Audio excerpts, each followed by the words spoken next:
जितने धूप लगे कोई कैसे उन्हें ये समझाए सजनिया की আমাদেরকেও কি মিছিলে যেতে হবে? এটা না রাজপথ না, এটা বিশ্ববিদ্যালয়।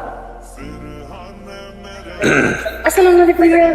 আপনি এখানে, আপনি কি বাই এনি চান্স আমাদেরকে মিছিলে নিতে এসেছেন? আপনি জানেন আমি কে? আমার বাবা এই বিশ্ববিদ্যালয়ের অনেক প্রভাবশালী সদস্য।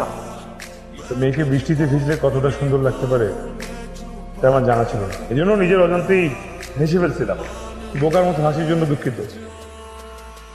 कोई कैसे उन्हें ये समझाए सजनिया 3 দিনের মধ্যে আপনার টাকা নিজে দিয়ে আসবে। রাইসুল, তুমি জানো তুমি কার সামনে দাঁড়িয়ে কথা বলছো? তোমার মতো ছেলে আমি মিনিটে মিনিটে জন্ম দিতে। আপনার মতো নেতারা জন্মায় আমার মতো শিক্ষার্থীদের জন্য। এত কথা শোনার সময় তো আমার নাই। আপনি টাকা কবে দেবেন সেটা বলেন না, সংগঠনের টাকা, সে টাকাগুলো কবে দেবেন আপনি? আরে তুমি এভাবে কথা বলছো কেন? আপনি টাকা ক্লিয়ার করবেন নাকি? আপনি কি বলছেন? আপনাকে ভয় পাই আমি? আপনি ভয় পাওয়ার কোনো কারণ নেই আমার। আপনি টাকাগুলো 3 দিনের মধ্যে দিয়ে দিবেন। ওরা কারা? তোমার সাথে এরকম আচরণ করলো কেন? কিভাবে বলবো, শিক্ষাঙ্গন শেষ। যে দেশে মেরুদণ্ডের এই অবস্থা, সে দেশে কিচ্ছু হবে না। আমি ইউনিভার্সিটি সিন্ডিকেটের প্রভাবশালী সদস্য, আর আমার কাছে এসে চাঁদার জন্য হুমকি দিয়ে গেল।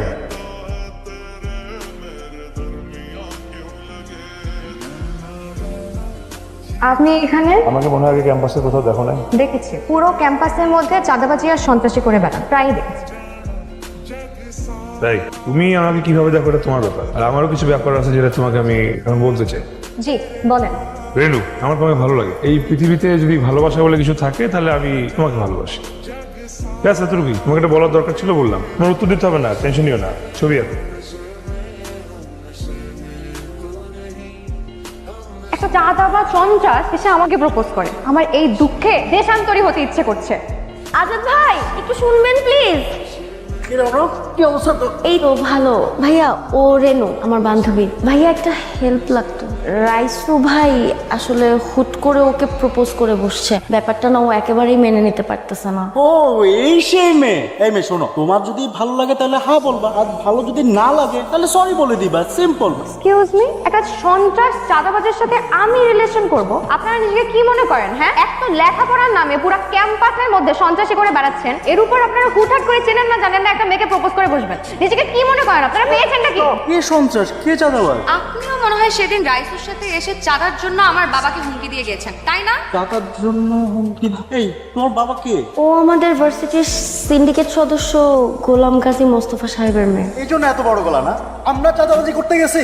আমরা তোমাদের বাসায় চাঁদা তুলতে যাইনি। তোমার বাবা এই ভার্সিটির মিনিমাম 20 জন ছেলে থেকে 5 লাখ টাকা করে নিচে শুধুমাত্র চাকরি দেবার নাম করে। কিন্তু না, কাউকে কিন্তু সে চাকরি দেয়নি। বরং সেই ছেলেগুলো যখন টাকা ফেরত চাইছে তখন তোমার বাবা হুমকিও দিচ্ছে, এবং সেই ছেলেগুলোর মধ্যে আমিও একজন। তোমার বাসায় সেদিন ওই টাকা ফেরত চাওয়ার জন্য আমরা গেছি। তোমার বাবা সিন্ডিকেট করে এই সায়েন্স ল্যাবে যা জিনিসপত্র আছে, উপকরণ সব সেল করে দিছে। এই তুমি কখনো তোমার বাবাকে জিজ্ঞেস করছো যে তার এত অর্থ সম্পত্তি সেটার উৎসটা কি? তাকে জিজ্ঞেস করার দরকার নেই তো। তুমি আগে নিজেকে প্রশ্ন করো, তারপর রাইসুকে নিয়ে কথা বলতে আসবা।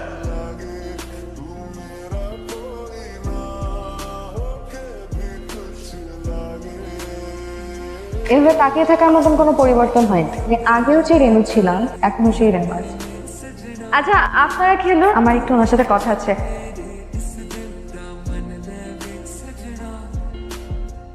শুনেন, এখন থেকে এসব আপনি আপনি একদম বাদ। এখন থেকে শুধু তুমি তো।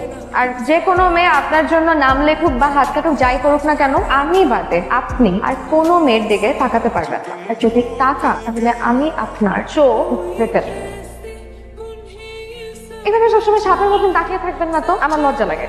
সাপের মতো তো নয় কি, সাপ আর মাছ এভাবে তাকিয়ে থাকে অপলক, ওদের তো চোখে পাতা নেই, তোমার তো আছে। सोच के तेरी बातें हम मुस्कुराने लगे। কি খাবে বলো? খাওয়ার জন্য নিশ্চয়ই আপনি আমি এখানে ডাকেন, যেটা বলতে ডেকেছেন সেটা বলেন, সমস্যা নেই। আমার মেয়ে রেনু না, চেনো তো? রেনুমা কার মেয়ে সেটা আমি জানতাম না, এখন জানলাম যে আপনি তার বাবা। তোমাদের মতো ব্রিলিয়ান্ট ছেলেরা যদি আমাদের রাজনীতিতে আসে তাহলে দেশের চেহারা কিন্তু একদম পাল্টে যাবে। দেশ নিয়ে ভাবার জন্য আপনাকে ধন্যবাদ, কিন্তু আপনি আমাকে কি বলতে চান সেটা বলে ফেলুন। রেনু না আমার একমাত্র মেয়ে। ওর সাথে তোমার সম্পর্কটা ঠিক কতদূর আমি জানি না, কিন্তু সোসাইটি ক্লাস কিছুতেই কিন্তু তুমি আমার মেয়ের যোগ্য না। তবে আমি তোমাদের সম্পর্কটা মেনে নিতে পারি, তবে তোমাকে আমার কথা মতো চলতে হবে। তোমার ক্যারিয়ারটা অটো আপ এবার বোধ হয় না আমার আদর্শ না রেনু কোনো কিছু থেকে আমি পিছ পাচ্ছি। আর আপনার শেষ তো আমি দেখিয়েছি আমার বাধা। ছাত্র সমাজের কলঙ্ক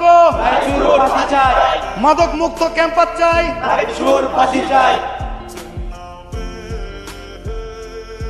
বিশ্বাস করো আমি কিন্তু কিচ্ছু করি না। আমার দোষ নাই, বিশ্বাস করো। বুঝছি আমি ভাবতে বুঝছি সাম্রাজ্য প্রতিষ্ঠা করার জন্য মানুষ যতটা না মরিয়া হয়, মানুষ তার থেকে কয়েকশো গুণ বেশি মরিয়া হয় সাম্রাজ্য রক্ষা করার জন্য। একদম ভয়টাই আমি পেয়েছিলাম। ঠিক হয়ে যাবে, আমি আসি না। আবেগ দিয়ে জীবন চলে না রাইসু। তুমি প্লিজ কয়েকদিনের জন্য তুমি না দূরে কোথাও চলে যাও। তুমি সেফ থাকো। তুমি যদি সেফ থাকো তাহলে তুমি এখানে ন্যায় নীতি প্রতিষ্ঠা করতে পারবে, সাধারণ শিক্ষার্থীদের পাশে দাঁড়াতে পারবে। তুমি প্লিজ সেফ থাকো, অন্য কারোর জন্য না হোক, অন্তত আমার জন্য।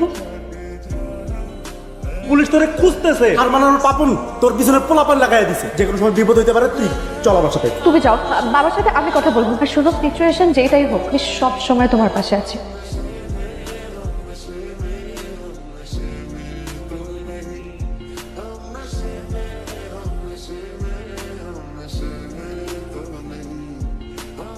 একটা রাস্তার ছেলে আমার স্বামীর গায়ে, তোর বাবার গায়ে হাত তুলেছে, সেই ছেলের সাথে অন্তত আমার মেয়ের সাথে কোনো সম্পর্ক থাকবে না। এখানে 3টা পাসপোর্ট আছে, আমরা আজ সন্ধ্যার ফ্লাইটে দুবাই যাচ্ছি।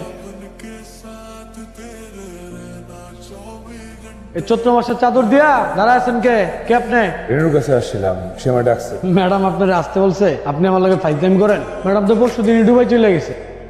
দুবাই চলে গেছে মানে? দুবাই চলে গেছে মানে দুবাই ম্যাডামের বাইরে থাকে, তাই তো দুবাই চলে গেছে। কবে আসবে? সেটা কি আর আমি জানি? আমি 2 মাসের দারোয়ান।